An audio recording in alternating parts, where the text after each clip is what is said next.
Okay, welcome back. We are where we left off was really disappointing. Um, but this time we're gonna make this work. So I need to let's get our Rails environment up and going, right? And we are going to switch the database to use Postgres, and I need to install a version of Postgres on my database, or sorry, on my server. So I guess the first thing to do is let's make sure we actually have Postgres on the server. So Linux install PostgreSQL. Um,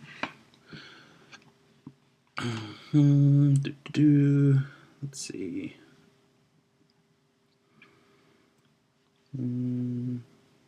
Package management's on most Linux platforms. Okay, so let's check out Ubuntu. It probably tells us, yes, this is exactly what we're looking for. We're looking for the command, the apt-get, which is the really simple way to install things on Linux. So get out our terminal and SSH to the machine.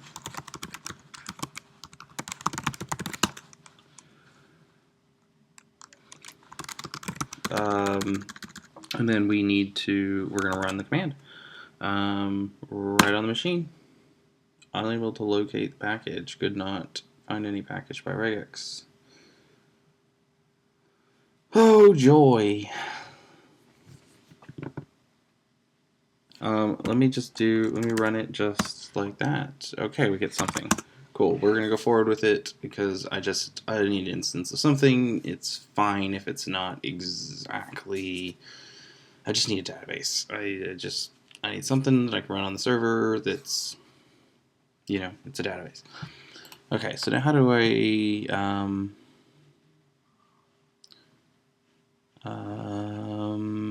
now that I've downloaded it, I need to find out how do I use it. Technical security books, French, no, what's new, current archive documentation, that's whatever I am, contains current.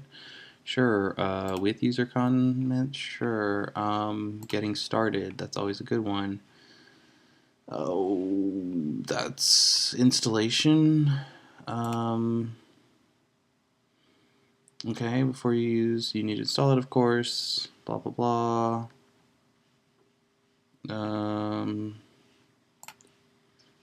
Architectural fundamentals. And then creating a database. I know I need to know what my user is. What is the user? Separate from the operating system user accounts. When you connect to a database, you can choose what name it connects as. If you don't, it will default to the same name as your current operating system account as it happens. Oh, alright, so, Jesus. I need to figure out what user it will be, but let's get the Rails stuff switched over. So Rails use PostgreSQL.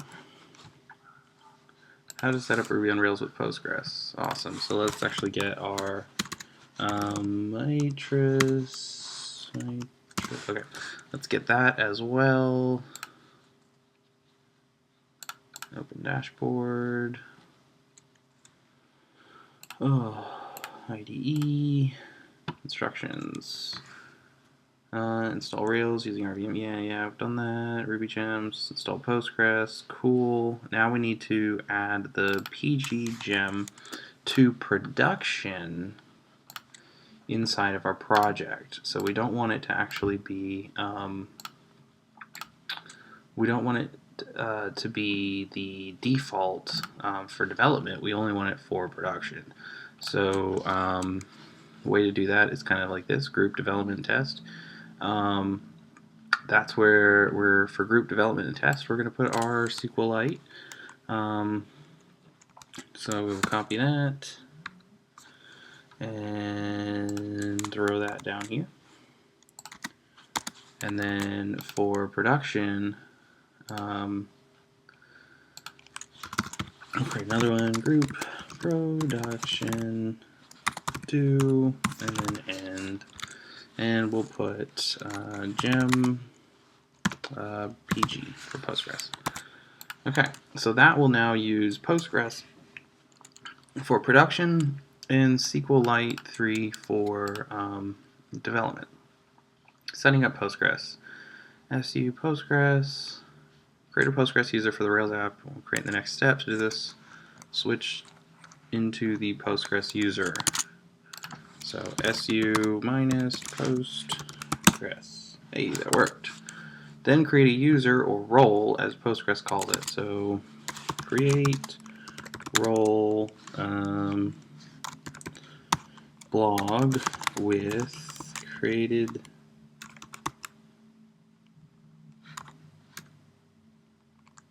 create DB login password and then some super secret password that we need to come up with. Let's see.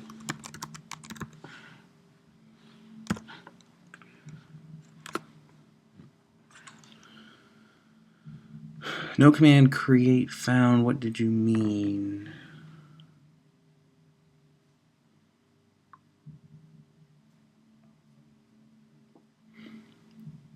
Create role blog create login password.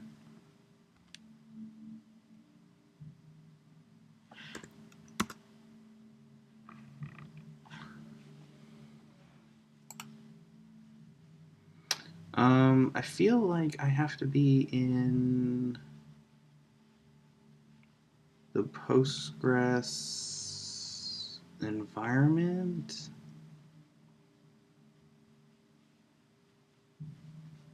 To run create, it would make sense.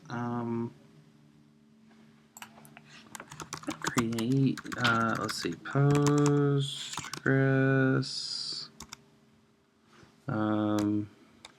Here, let's how do we do this? So does PG do anything? Just completely curious. Just trying Linux commands.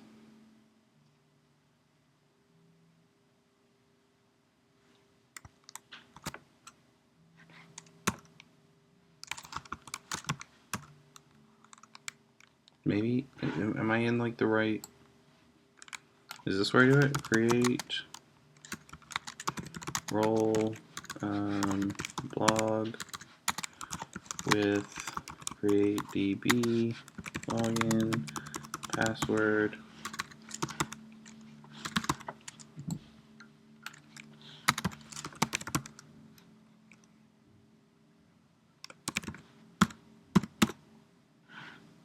That doesn't look right.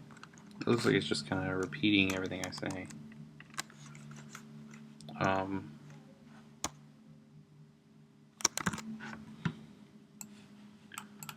Okay, so Postgres CLI for the command line utility using command line tools with Postgres.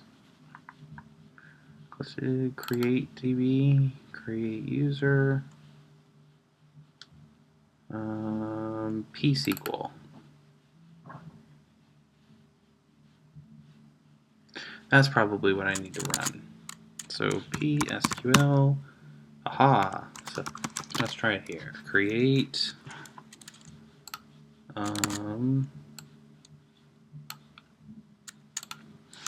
role blog with create DB login password.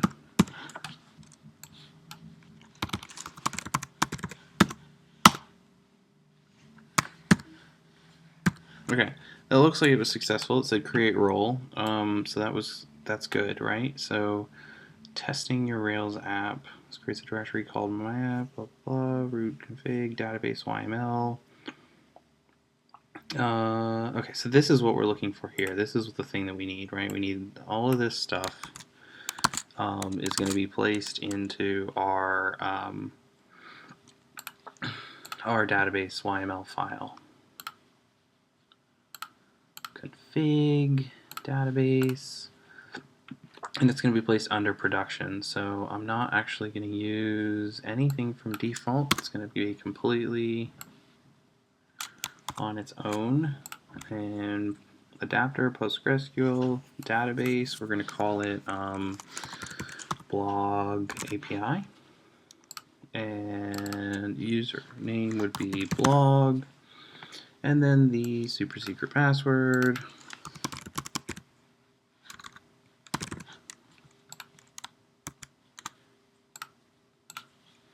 Okay, so once we've filled out that file, then all we have to do is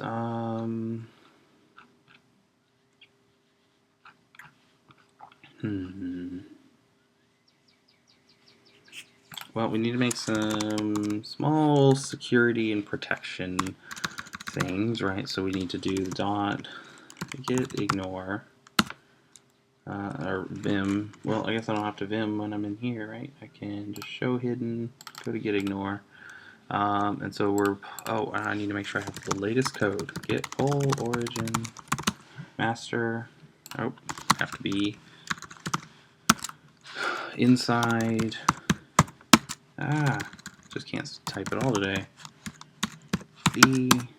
Okay, now get poll origin master. Awesome. So now we should have something updated here. Yes, the secrets are being hidden. And now we do have one other side effect. Config database YML is also now being hidden. So get status, let's look.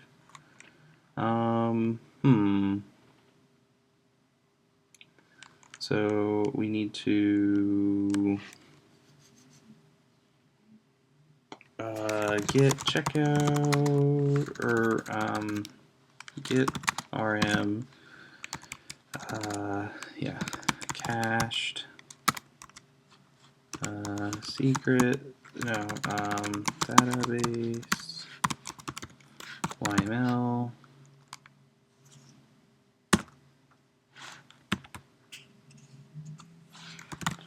config database. Okay, and then we also want to remove get rm cached config secrets YML just in case. Get status will tell us now what it looks like. Get commit. Adding. Let's see. Adding database configuration, which is kind of halfway true because technically I'm ignoring it, but I did add it in, and I will be copying it over. Push or origin master. So the one downside to doing these videos is I have to keep some things in mind as far as security and not show certain items. Okay, so now that we've got that, we can flip back over to our terminal, change the color, and then we can, I guess, can we exit? Do we quit? Do we Control C? End?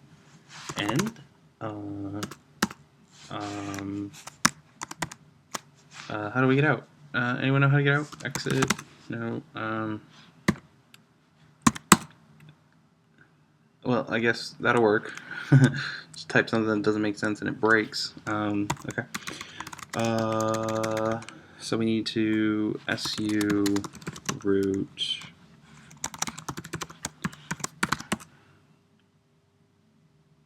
That's right. I don't actually sign in with.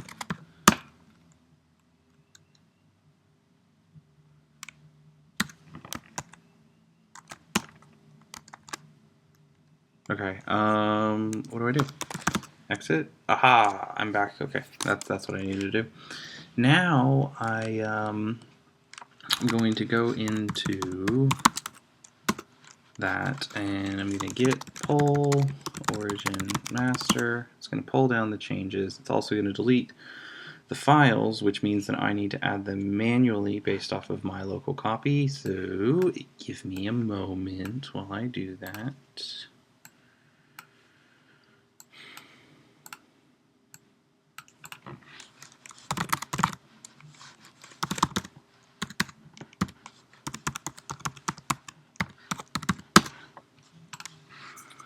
Okay, just grabbing the secrets file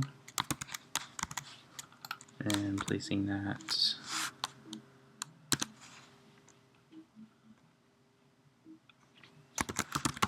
to Vim, and then config database YML, and now I pull up the database configuration file and paste that in. Can't open file for writing. What?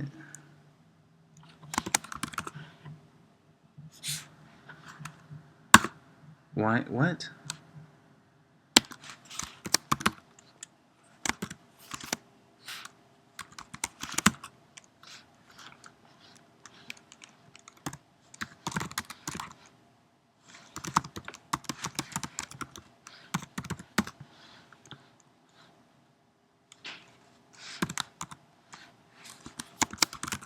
Okay, that worked. Okay, so now that we've got our files created and everything's set up, we should be in much better condition. And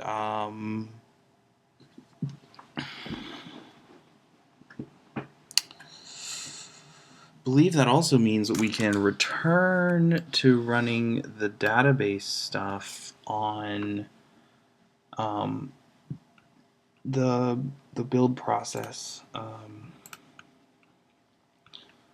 which I think is what I'd really like to do, so I can see the output. I know it's working. So we're going to do db setup. Well, really we want db migrate.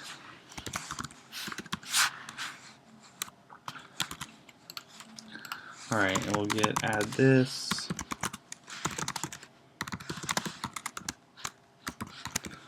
Modifying, well, yeah, because our maybe that's why that thing never ran, because we never actually added it. We didn't create the migrate.sh file.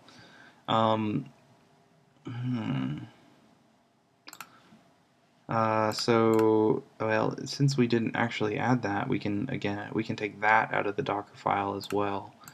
So, since that's why that didn't run, okay. Well, that makes sense, but even still, manually running it didn't seem to make a difference. So I don't have anything to seed, I just want to migrate. The other thing we can do is just do it manually, but I just want an automatic process. Let's just get this working. So modifying build, ILD process, we'll get push origin master, enter credentials. Okay, and then inside our machine we need to get pull. That'll come down, and then we're going to go, now we need to sh deploy. And it's going to take a little bit of time, as always, to do the bundle install, but hopefully everything should work, everything should line up, everything should have permissions that it needs.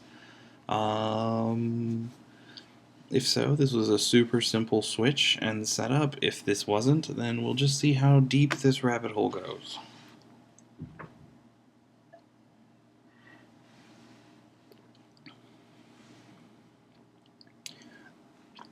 While we're watching this, one of the things that we need to make sure is that we do see Postgres get installed. in the bundle install, and we do not see SQLite 3 get installed. So we want to kind of pay attention to some of the output here as it's going by, and just making sure that the right packages are being installed that we want to be installed. So it's kind of important, to make sure that everything works together correctly and we have everything that we need.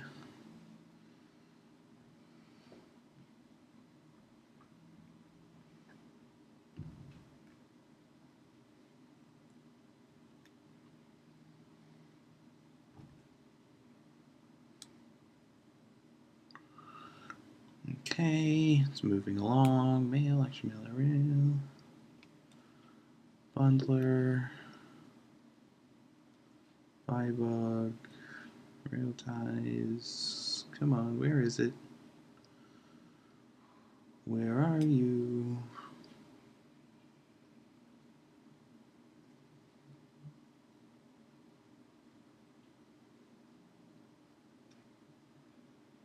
There it is. PhoneGap, or not PhoneGap, sorry.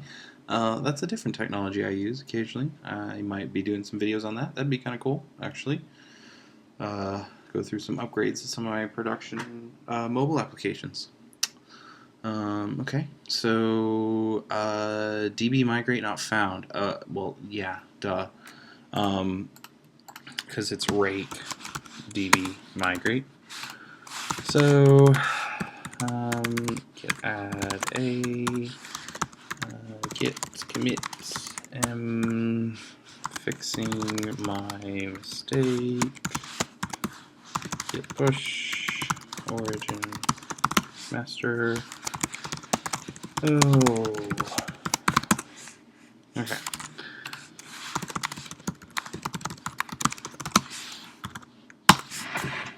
So sadly, we wait through that again. This is the process. Usually, you sit here, you automate these processes, and you're like, "This is great. This is going to be so fast." And you find that you're spending a lot of time making sure this build process is right. And automatic processes are amazing and great, but they usually do mean that you spend more time getting them set up than you would if you were to just do things manually. That is very true. However, at some point, I will be migrating to a larger server that holds all this stuff, and I'll do a video on that, and you'll see just how easy it is to migrate once you have your build server stuff set. So it's super simple to, or your automatic build stuff set. It's super simple to just pull the packages down to the other one and just run the deploy scripts. That's literally all it's going to be. It's going to be a video of me going git clone, deploy, and then pointing the DNS at the new server. It's just that simple. So the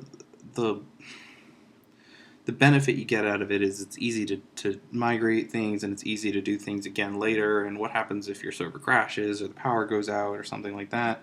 It's really simple to just run the deploy script again, and it just starts working again.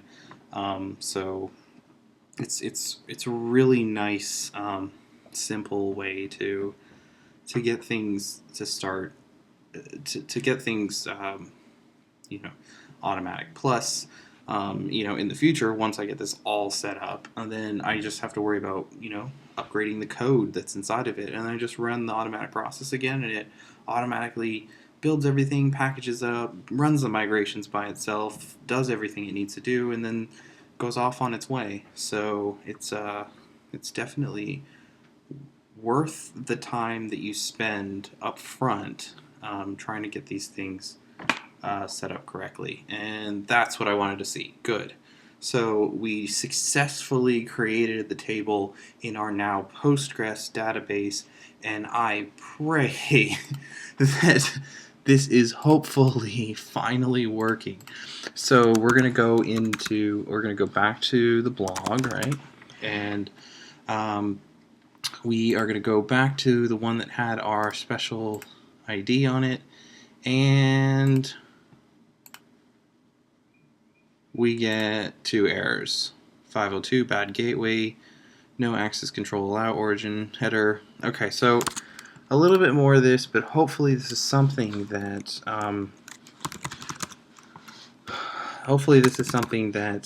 is easily fixable. Let's see.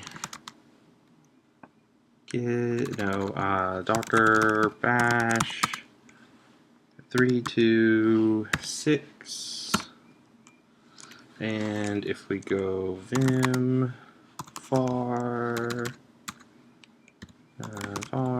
log nginx error log shift G, we come down and we see, I've seen this before, missing secret key, but I put that secret key in there. Let me confirm.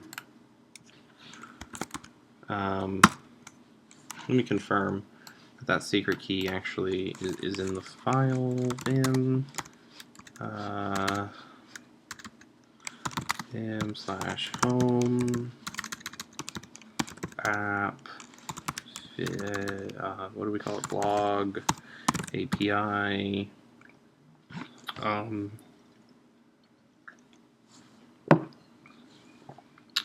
Config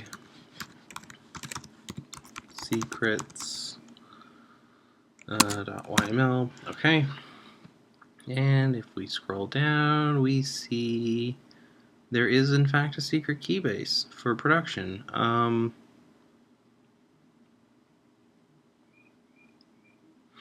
What's going on? Oh, yes, I think this is the issue. I pasted into Vim. Sometimes when you do that, you create issues.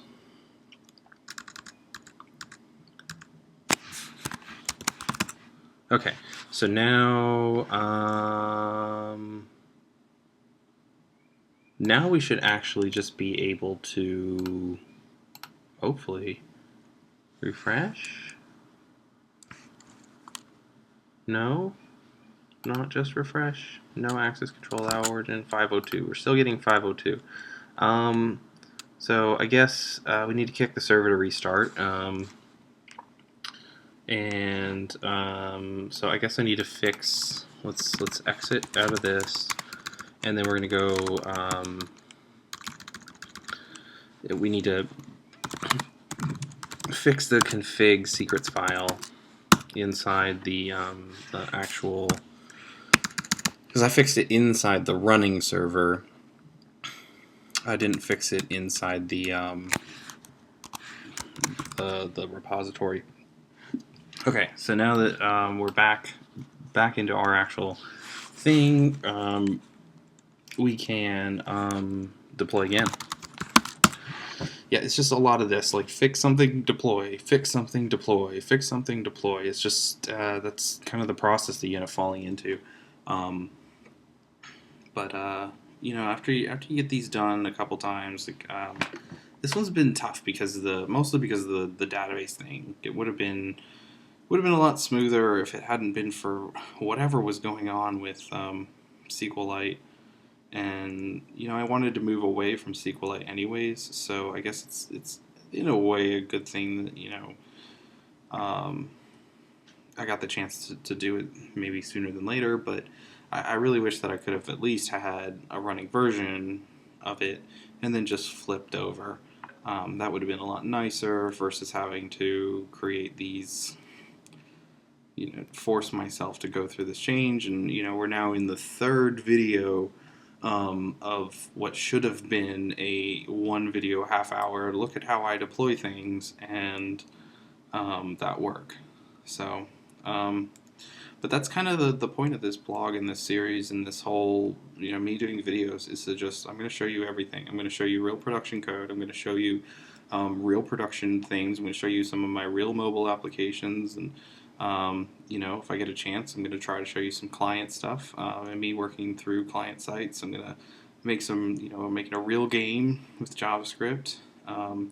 And I'm not holding back anything. I'm not doing just tutorial type stuff and basics. I mean, how many to-do apps have you seen built in all the different languages? I don't want to see to-do apps. I want to see real things, and I think that's what you guys probably want to see too. It's great to go see the tutorials occasionally, but when it comes down to the end of the day, you probably want to see what does real code look like in real production scenarios, and that's what I want to show you, and that's the whole point of this, is to show you guys exactly what it's really like, and hopefully you learn some things. Hopefully you pick up some tricks, some tips, some things that I do, and hopefully once I get the comments working, you guys can leave me some tips and tricks and comments, and I would love to do a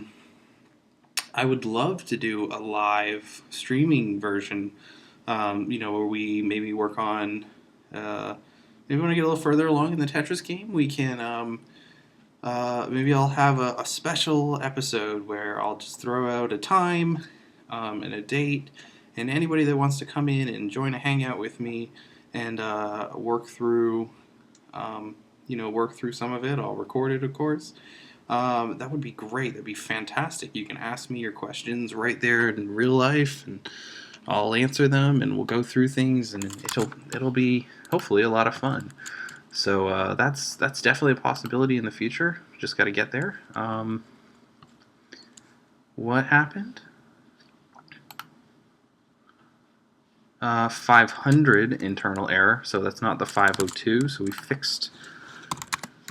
we got from one error into another error. So we need to do the same thing. Docker PS, Docker Bash, FE7, and then Vim, the var log, nginx, and error log, Shift G, and what's our error?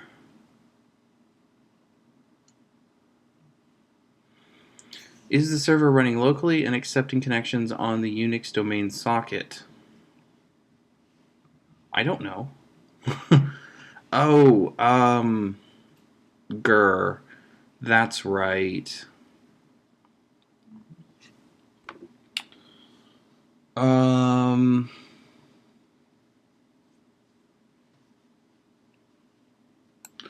Okay, here's what I'm going to do. I'm going to link this in, our deployment script.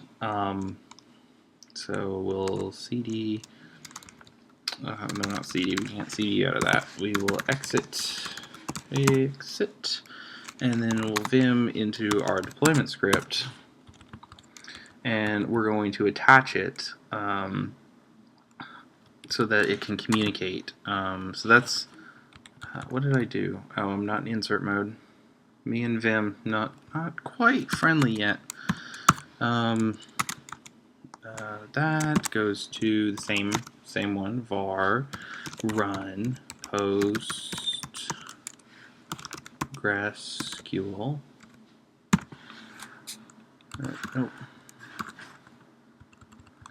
Yep, okay. So now we'll go there, and we will, guess again, deploy. So, yeah, so, a live episode, that'll be cool. I'll also be, in the future, I'll be taking pull requests for things that I do. So please feel, when I get far enough along, and I'll put the word out there, and then I'd love to see your guys' additions to some of the things that I'm working on. So, like for example, the Tetris game. If you want to contribute to that, maybe change some styles, maybe give the blocks some details, or things like that, some background images, maybe some music. I mean, there's lots of different things that can be done, including improvements, bug fixes. I'm mean, I'm going to be putting in bugs as soon as I get to a stable enough version to start really keeping track of that stuff. I'm going to be putting bugs in, and then, I'll show you that whole process. And, again, the whole point of this is to just do it as, I really do it as a professional. So, no, this isn't tutorial land. These aren't tutorial videos. This is how development is. Videos, and I realize I said that over the last 3 videos, but I will stop. I will stop. Reminding you guys. It's possible that maybe somebody's watching this video that hasn't seen the other ones. It doesn't quite know the point of the blog yet, but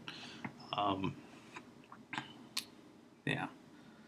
So hopefully this is the last time. I really don't want to have to do this again.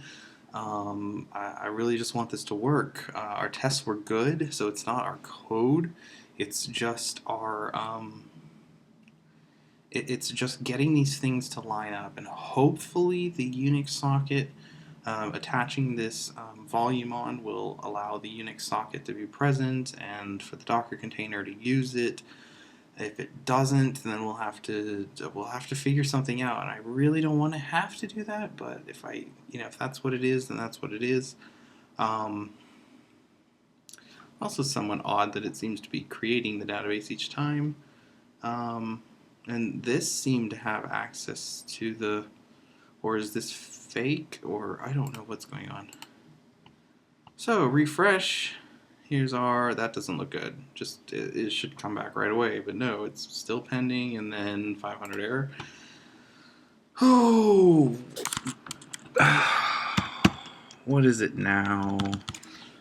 Docker ps docker bash 97e and vim var log nginx error and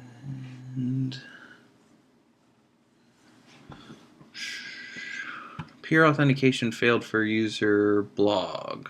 Okay, well, we connected. That means it means that we were successfully able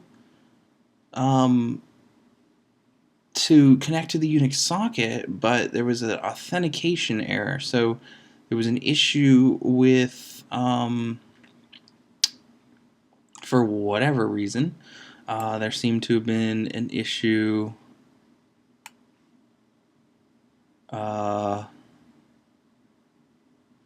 with the blog user logging in. Okay.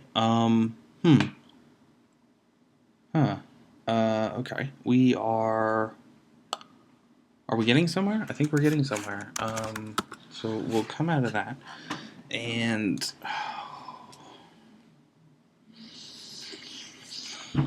oh, so many things to do, so many ways to do it. I was thinking and how it is running the bundle install, and then it's running the migrations inside of the inside of the build process, but I don't think that's something suspicious about it, because don't I need to have that volume connected in order to properly connect to the database and migrate it? And why is it showing me that it's migrated multiple times? It should only do that once. So that makes me think that it's not actually working, and that the issue that we're having is actually greater. And what we need to do in that case is we need to move it to the migrate script, and this time for me to actually remember to place it in there. So what we're going to do is create the migrate.sh. But we did have one. Yeah, we did. Okay, I wasn't crazy. We actually did have one. I thought we did. Okay, and we want this to be, so it's Rails environment production reg db setup, and we also want this to be a bash command. So bin bash, and Okay, great, I guess. The other thing is I need to let's pSQL role root does not exist. Oh, okay.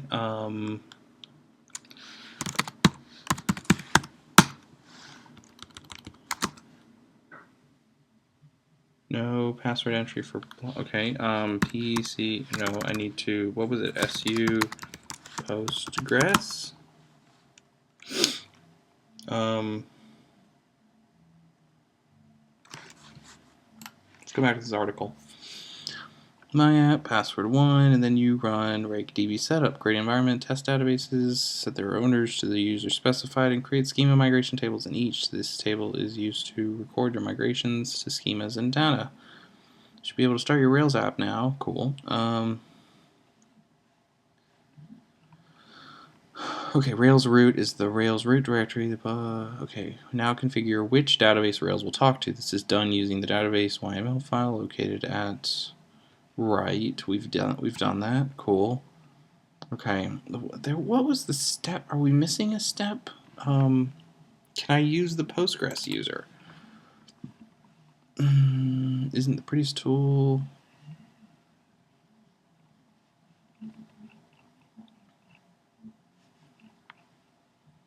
Postgres, create a user or role as Postgres calls it.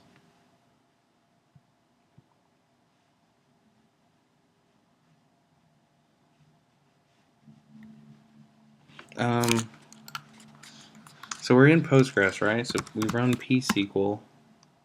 Okay, and then let's type help for help. See what happens. Copyright, help with SQL commands, help with pSQL commands. Oh no.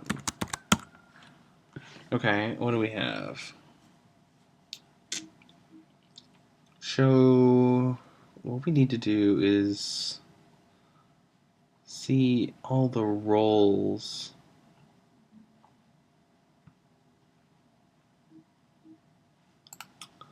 Let's say Postgres user password.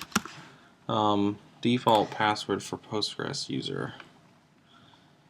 There is no default password in most Unix and Linux distributions. The default authentication mode is set to ident, which means a given Unix user X can only connect as a Postgres user X. Initially, the only Postgres user is Postgres, so okay, cool. I guess I'm okay with that. But that does mean I know I'm all for Postgres create role. Let's just confirm that the command that I used was right. Create role with createDB. If createDB's role being defined will allow new databases specifying super user.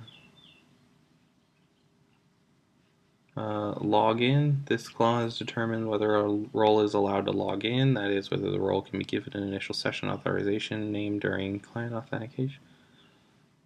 Okay, how do I log in as a user? So this is the command we ran basically. Create role blah with blah. Cool. Compatibility. Okay, how to log in with pSQL role. That's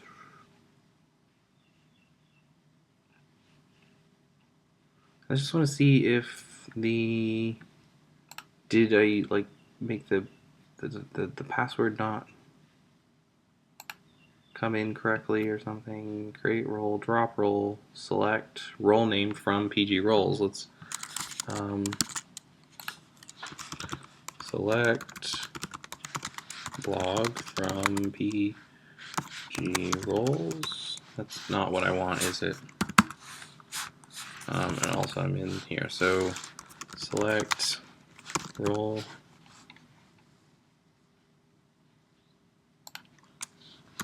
name from PG roles. syntax error near. Okay, so we do have a blog user, right?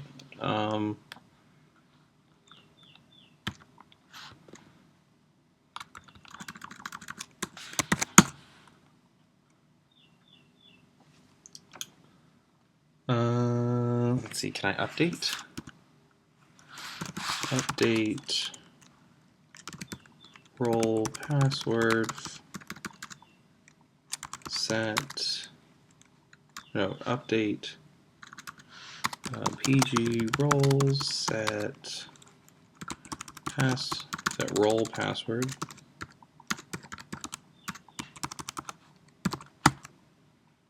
equal to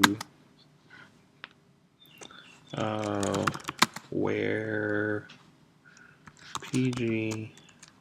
where role name equals blog. All right.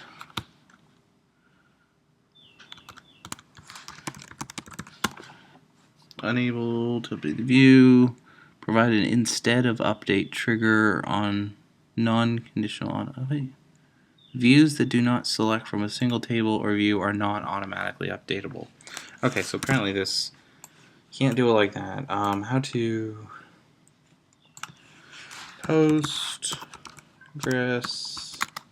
change role password. Alter role, cool. Alter.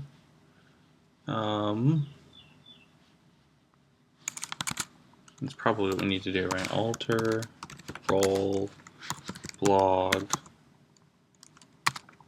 And we want to create db login password.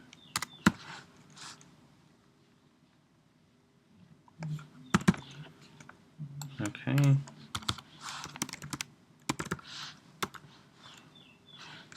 That looked like it did what I wanted it to do. Okay, so that means that I need to confirm.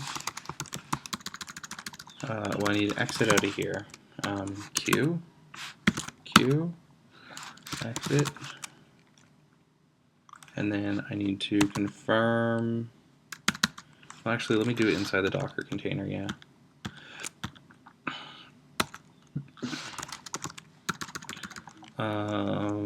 Vim config database YML. I don't see one. I don't see a database configuration file. That's extremely strange. Am I not in the right place? I don't think I'm in the, no. Okay, home app blog API.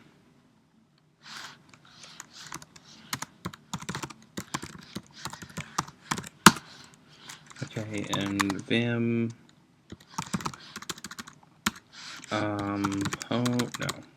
Vim config database YML. Awesome. And confirm that the password I have in here is what I have on the user. And it is, okay, so we retry. Now that I've reset the password to what it should be. Oh my.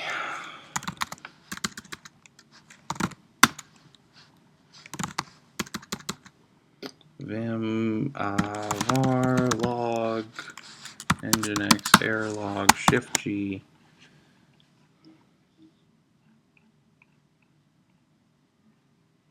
Yeah, pure authentication failed for user blog. Let's see what this says. What does Google say?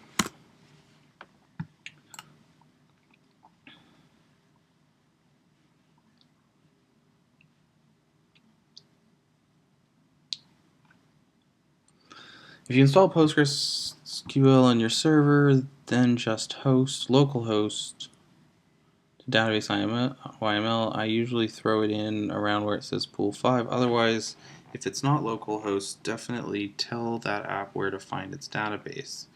Make sure you use your credentials that are set up correctly by creating a database and assigning ownership to your app's user to establish the connection. Create a new user in PostgreSQL 9, run. Set the PostgreSQL user password. If you haven't, it's just a / password.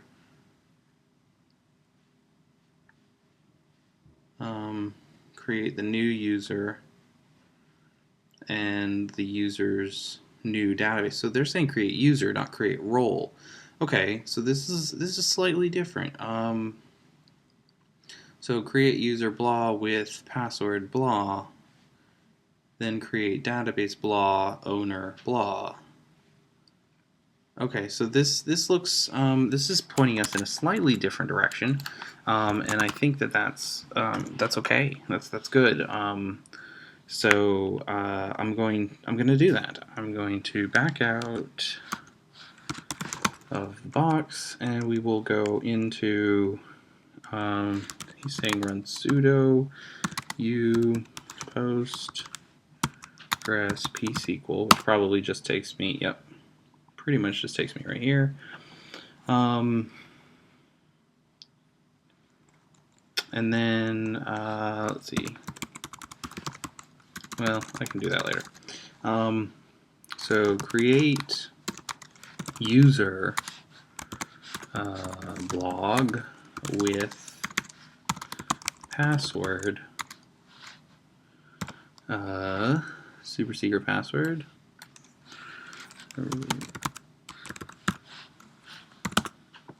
Syntax error, at or near blog. Maybe I need the double quotes instead of the single quotes. Try it with double quotes. It says the role already exists. Okay, but then what we didn't do was the create database. So we're going to do the create database, and what are we calling it? We called it what? Blog API. Owner is blog. So now we've created the database. Now update your database YML file to confirm. After you've confirmed creating the database, user password, and set these privileges. Don't forget host localhost. So I guess I need to make sure that it's using the host localhost instead. So we can do that. We will quit, and then we'll vim into our config database YML file. We can try doing this on the server as well. Yeah, docker bash home app blog API, and then we'll vim to config database YML, and then in here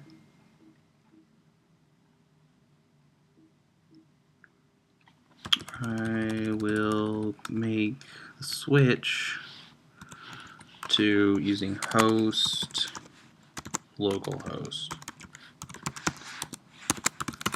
Okay. So that now will that should be picked up, but it may not be picked up until we deploy again. So maybe that could be another reason why this isn't working, is that things aren't being picked up until after. Yeah, and okay, so we're gonna do the redeploy, which also means I need to change something outside of the server.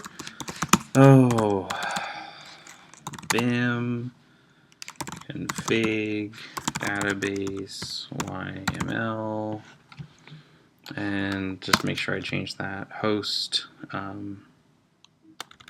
on this as well.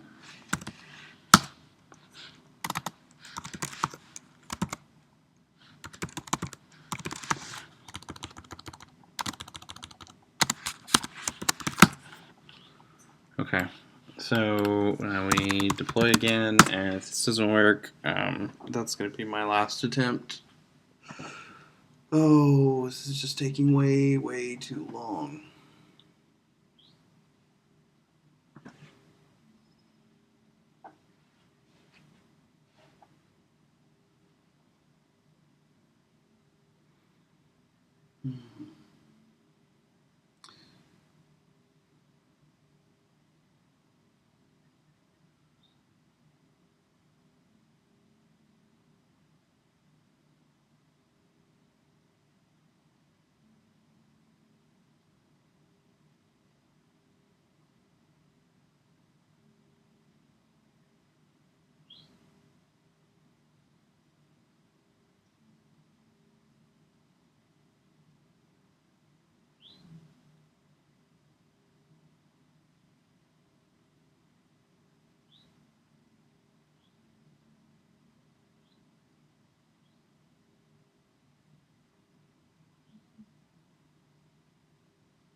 Okay. Oh, so now it's deployed. Just try it. And it's still broken. Okay.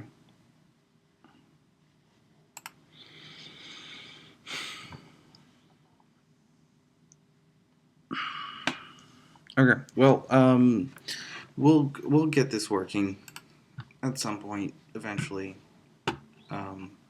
I'll be back. Have a good one, guys.